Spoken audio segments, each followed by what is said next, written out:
यता र यता गयो भने चाहिँ स्याङ्जा बजार पुगिन्छ, यता र यता गयो भने चाहिँ तनहुँ होइन बा। मेरो भ्लग स्टार्ट हुँदैछ सालबुते फाँटबाट। अगाडि देख्न सक्नुहुन्छ सर्लक्कै फाँट छ अनि बाको चाहिँ सर्लक्कै यहाँ फाँटमा आएर बसिरहेको छ बाको घरमा। टक्क यहाँ वेरिङको काम चालु हुँदैछ। अनि त्यहाँपछि हामी यस्तो ठाउँमा छौँ कि यता र यता गयो भने चाहिँ स्याङ्जा बजार पुगिन्छ, यता र यता गयो भने चाहिँ तनहुँ होइन बा।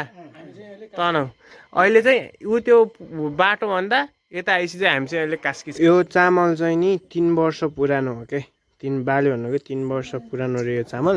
अनि हामी चाहिँ भिजाउँदैछौँ 3 वर्ष पुरानो चामलको भात कस्तो हुन्छ त टेस्ट गरेर हामी तपाईँलाई भन्दैछु।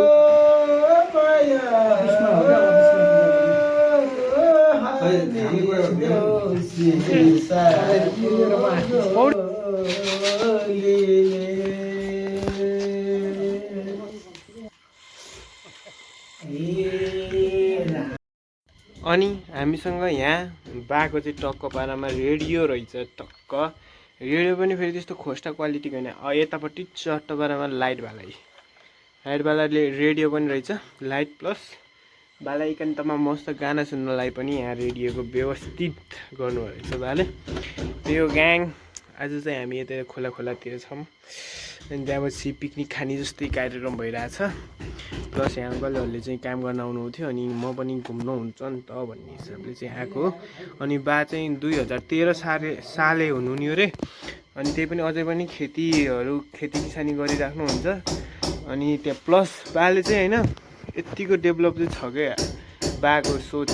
टक्क पारामा अब कति मान्छेहरू त ट्र्याक्टर भन्ने चाहिँ यहाँ हुन्छ नि त, तर बाले चाहिँ आफूले ट्र्याक्टर किनेर राखेर अनि त्यहाँपछि यो ट्र्याक्टर जोत्ने चाहिँ बाले खेताला हाल्नुहुन्छ अरे कि। अनि लगभग यहाँ यो फाँटमा बाको 6 रोपनी बराबरको जग्गा छ अरे। अनि वर्षमा रेशम अङ्कल 50 मुरी धान फल्छ अरे यहाँ, 50 मुरी वर्षमा धान। आजसम्म बजारको धान चाहिँ किन्नुभएकै छैन अरे कि भन्न खोजेको, बजारको चामल चाहिँ किन्नुभएकै छैन अरे। हामीले चाहिँ 2 ठाउँमा आगो बालिसक्यौँ, उतापट्टि भात पाकिसकेको छ, यतापट्टि हामीले मासु पकाउने भनेर फेरि हामीले यता अर्को चुलो बनाएर मासु पकाउनलाई रेडी भइसकेको छौँ। ल चट्ट पारामा 3 वर्ष पुरानो चामलको भात। अनि त्यहाँपछि हामीले अब दसैँ हो नि त अहिले, अनि त्यही भएर हामीले बोकाको मासु लिएर आयौँ। होइन बोकाको होइन, खसीको मासु हो आज त, खसीको मासु। टक्क पारामा 3 वर्ष पुरानो चामलको भात र खसीको मासु हामीले चट्ट पारामा खाँदैछौँ दर्शक। अनि मासुको कुकमेन हुनुहुन्छ हाम्रो रेशम बरालजी। उहाँले घर त पकाउनुहुन्न तर बाहिर चाहिँ नि एकदम मिठो पकाउनुहुन्छ।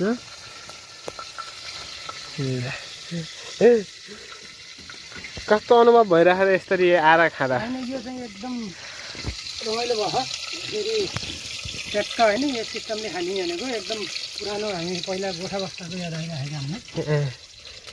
ल यही खुसी एउटा गीत गाइदिनु न त। बनायो चित्ते करेलीले मलाई लट्ठै बनायो झिमझिम परेलीले माया दुले देख्थ्यौ शोभना मै राम्री कि राम्रो हो शोभना चित्ते करेलीले बनायो चित्ते करेलीले मलाई लट्ठै बनायो झिमझिम परेलीले। धन्यवाद। ल 3 वर्ष पुरानो चामलको भात रे यो। 3 वर्ष पुरानो चामलको भात। यो हामीले चाहिँ ट्याक्क अहिले हाम्रो गोठमा बस्दाखेरि याद आइरहेको हामीलाई है। ट्याक्क खाइयो कस्तो लाग्यो टेस्ट भन्नु न? टेस्ट खतरा यो मासु पकाएको खसीको मासु। अनि ठाउँको नाम पनि होला कुन हो के हो? सुरौदी खोला भन्छ। यो कास्की स्याङ्जा र तनहुँको सिमाना हामी बसेका छौँ। हामीले एक पाइलो उता चाल्यौँ भने तनहुँ र स्याङ्जा जान्छ होइन। अहिले हामी ट्याक्क कास्कीमा पाइलो टेकेका छौँ। हामीले यहाँ अहिले भात पकाएर टक्क खाइरहेछ, त्यो पनि 3 वर्ष पुरानो चामलको भात है। अब म टेस्ट हाल्छु है ल।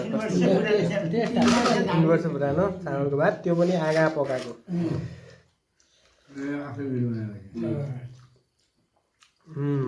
मिठै छ, यस मिठै रहेछ।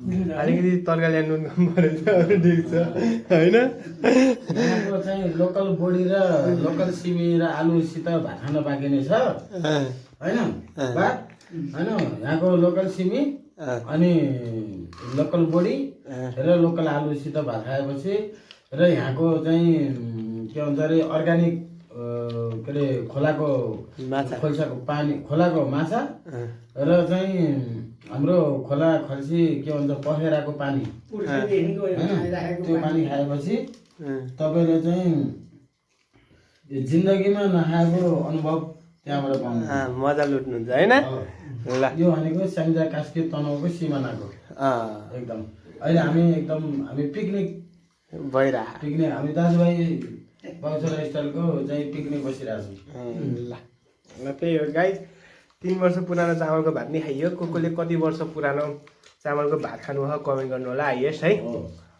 हामी चाहिँ खाँदै हामी ल